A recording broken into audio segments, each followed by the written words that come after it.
Габдулла Тукай исемендәге Мөслим урта мәктәбе укучыларын яшь армиячеләр сафына кабул итү сугышчан һәм хезмәт даны мемориал комплексында үтте. 31 укучы яшь армиячеләр сафына кабул ителде. Укучыларны район яшьләр белән эшләү һәм спорт бүлеге җитәкчесе Илшат Яббаров, масса күләм спорт һәм мәдәни чаралар дирекциясе җитәкчесе Марат Бәерханов тәбрикләде. Поздравляю вас с принятием присяги!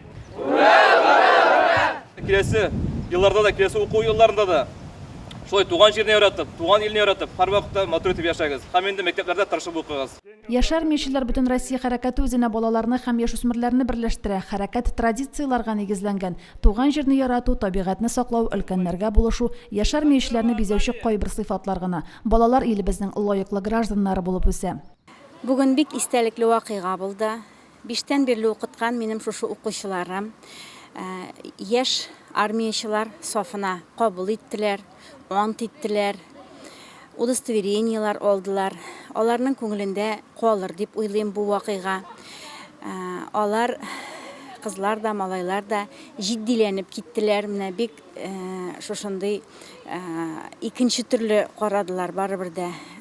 Менә бу формаларны кию, алар инде 9 май турында уйлый башладылар. Мин юн армиячеләр отрядына керүенә бик шат.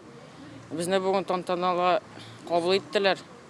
Мин безнең илнең патриоты булам. Без юн армиячеләр булдык һәм без туган якны җыштырабыз, патриот булабыз.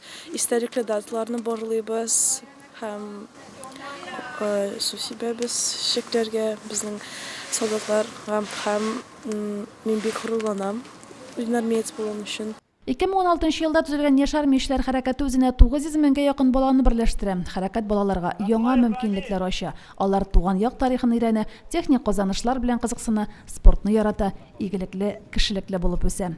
Римма Авзалова, Динар Минхаҗев, Мөслим телевидениесе.